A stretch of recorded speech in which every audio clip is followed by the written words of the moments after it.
Marwari media आप देख रहे हैं। आज है 15 फरवरी 2024 गुरुवार का दिन और हिंदू तिथि षष्ठी है। नजर डालेंगे आज की बड़ी खबरों पर। शुरुआत करेंगे सबसे बड़ी खबर के साथ। पीएम मोदी यूएई के दौरे पर है। यहाँ अबू धाबी में उन्होंने 27 एकड़ में फैले पहले मंदिर का उद्घाटन किया। पीएम मोदी मंदिर में मौजूद मूर्तियों की पूजा की और यूएई में हिंदू मंदिर के उद्घाटन के बाद यहाँ वैश्विक आरती की गई। इसे वैश्विक आरती कहा गया क्योंकि इस समय यूएई के साथ भारत और कई दूसरे देशों के बीएपीएस मंदिरों में भी आरती की गई।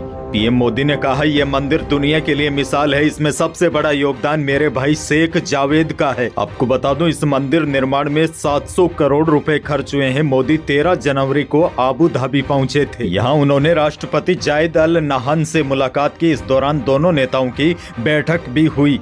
बड़ी खबर यह है, पीएम मोदी ने बुधवार को यूएई के अबू धाबी में पहले हिंदू मंदिर का उद्घाटन किया। आगे बढ़ते हैं। बड़ी खबर, सोनिया गांधी राजस्थान से राज्यसभा का चुनाव लड़ेगी। सोनिया गांधी ने इसके लिए अपना नामांकन पत्र दाखिल कर दिया है। सोनिया गांधी को नामांकन फॉर्म भरवाने के लिए पार्टी अध्यक्ष मल्लिकार्जुन खड़गे समेत राहुल गांधी, प्रियंका गांधी भी जयपुर पहुंचे। पूर्व CM Ashok Gehlot, PCC chief Govind Singh Dotasra और नेता प्रतिपक्ष टीकाराम जूली उनके प्रस्तावक बने।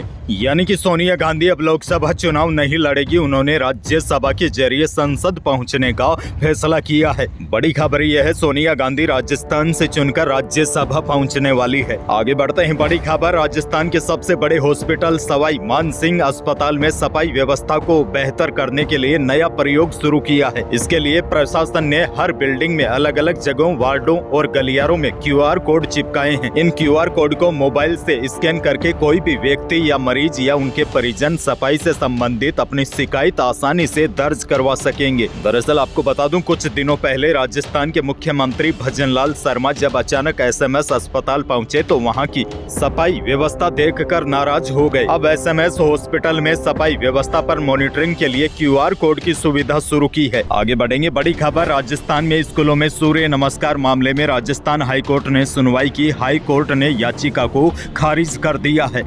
कोर्ट ने कहा है कि मुस्लिम फोरम एक रजिस्टर्ड संस्था नहीं है। हाईकोर्ट में कोई भी संगठन तभी याचिका दायर कर सकता है जब वह रजिस्टर्ड हो अथवा व्यक्तिगत रूप से भी याचिका दायर की जा सकती है।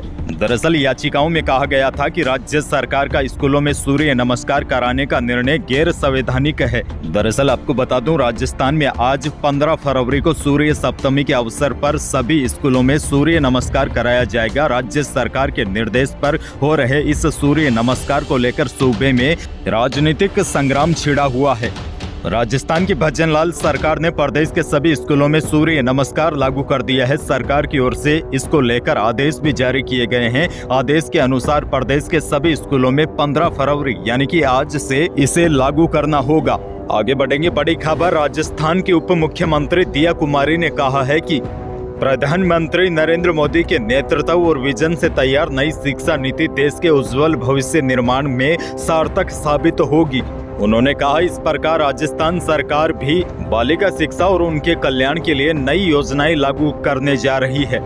उप मुख्यमंत्री ने कहा, राज्य के बजट में कक्षा 1 से 8वीं तक के विद्यार्थियों तथा कक्षा 9 से 12वीं तक की छात्र छात्राओं को स्कूल बैग, किताबों व यूनिफॉर्म के लिए प्रति विद्यार्थी 1000 रुपए देने की घोषणा भी हमने की है।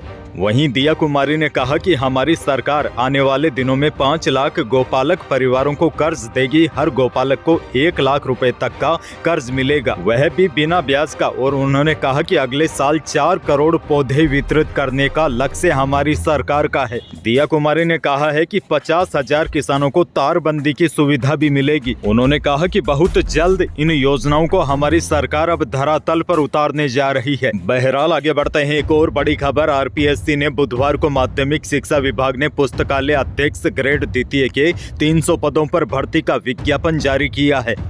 वहीं जानकारी आपको दे दूं, उम्मीदवारों की 1 जनवरी 2025 को न्यूनतम आयु 18 साल और अधिकतम आयु 40 साल से कम होनी चाहिए और कैंडिडेट्स का सिलेक्शन लिखित परीक्षा से होगा। इन पदों के लिए ऑनलाइन आवेदन 20 फरवरी से 20 मार्च 2024 की रात 12 बजे तक किए जा सकते हैं। आगे बढ़ते हैं। बड़ी खबर, पंजाब के किसान दिल्ली कूच के दूसरे दिन किसान शंभू और खनौरी बॉर्डर से हरियाणा में घुसने की कोशिश करते रहे लेकिन कामयाब नहीं हो पाए। हालांकि किसान आंदोलन की वजह से दिल्ली बॉर्डर पर जाम की स्थिति है। किसान मजदूर मोर्चा के कोऑर्डिनेटर श्रवण सिंह पंधेर ने कहा है कि हर हाल में वह दिल्ली जाएंगे। वहीं देखिए, किसान आंदोलन को लेकर राजस्थान पुलिस भी अलर्ट मोड पर है। हनुमानगढ़ के हरियाणा पंजाब बॉर्डर को जोड़ने वाली चेक पोस्ट पर सख्ती जारी है। हालांकि बीते 24 घंटों के दौरान जो नेटबंदी की गई थी उसको वापस शुरू कर दिया है। वैसे खबर यह भी है कि राजस्थान के अलग अलग क्षेत्रों से किसान प्राइवेट वाहनों से दिल्ली पहुंच रहे हैं। वहीं बड़ी खबर आपको यह भी दे दूं, राजस्थान से सटे हरियाणा पंजाब बॉर्डर पर मुख्य रास्ते बंद होने की वजह से वाहनों की आवाजाही भी बंद हो गई है। इसके चलते वाहन न तो राजस्थान की सीमा में प्रवेश कर सकते हैं और न ही पड़ोसी राज्यों में जा सकते हैं। आगे बढ़ते हैं, मौसम से जुड़ी बड़ी खबर। उत्तर भारत में एक्टिव हुए वेस्टर्न डिस्टर्बेंस का असर अब खत्म हो चुका है। वहीं मौसम विशेषज्ञों ने बताया है कि अब अगले कुछ दिनों में आसमान साफ रहने से तापमान बढ़ने लगेंगे और गर्मी बढ़ सकती है। हालांकि रात में तापमान में कोई खास परिवर्तन देखने को नहीं मिलेगा, लेकिन दोपहर में आने वाले 1-2 दिनों के बाद अब लोगों को गर्मी सी महसूस होने लगेगी। बड़ी अपडेट ये है, आने वाले 2-4 दिनों तक प्रदेश का मौसम साफ रहेगा। आगे बढ़ते हैं, मनरेगा मजदूरों के लिए बड़ी खबर। सरकार मनरेगा में 100 दिन काम की गारंटी दे रही है, मजदूरी की नहीं। सरकारी आंकड़े बताते हैं कि प्रदेश में रोजाना औसतन 20 लाख मनरेगा मजदूर काम कर रहे हैं। पिछले 90 दिन यानी 3 महीनों से इन्हें मजदूरी नहीं मिली है। केंद्र सरकार पर 1400 करोड़ रुपए का बकाया इन मजदूरों का चढ़ गया है। मजदूरी नहीं मिलने पर मजदूरों के सामने बच्चे पालने का संकट खड़ा हो गया है। इसी को देखते हुए पिछले दिनों सरपंचों ने सरकार से मिलकर आंदोलन की चेतावनी दी थी। अब विभागीय स्तर पर बताया गया है कि करीब 820 करोड़ रुपए जल्द ही जिलों के जरिए पंचायत को जारी कर दिए जाएंगे। ग्रामीण विकास मंत्री डॉक्टर किरोड़ी लाल मीणा की मंजूरी के बाद संबंधित फाइल वित्त विभाग को भेज दी गई है। ऐसे में उम्मीद की जा रही है कि अब जल्द ही केंद्र सरकार मजदूरी का पैसा मजदूरों के खातों में भेज सकती है, लेकिन फिलहाल मजदूरी का पैसा अटकने से मजदूर परेशान है।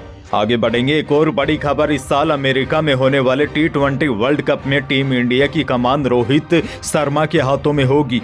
भारतीय क्रिकेट कंट्रोल बोर्ड के सचिव जय शाह ने रोहित शर्मा को T20 वर्ल्ड कप के लिए कप्तान घोषित किया है। वैसे आपको बता दूं, भारतीय टीम को T20 वर्ल्ड कप 2024 में अपना पहला मुकाबला 5 जून को खेलना है और यह मैच न्यूयॉर्क में खेला जाएगा। यानी कि अब की बार T20 वर्ल्ड कप अमेरिका में होगा। जून में T20 वर्ल्ड कप शुरू होगा और T20 वर्ल्ड कप में भारतीय टीम के कप्तान रोहित शर्मा होंगे। तो यही थी प्रदेश और देश की आज की बड़ी और महत्वपूर्ण खबरें। वीडियो को लाइक करना बिल्कुल न भूलिए और चैनल पर नए हैं तो सब्सक्राइब कर लीजिए ताकि आप अपडेट रहे बड़ी खबरों से। धन्यवाद।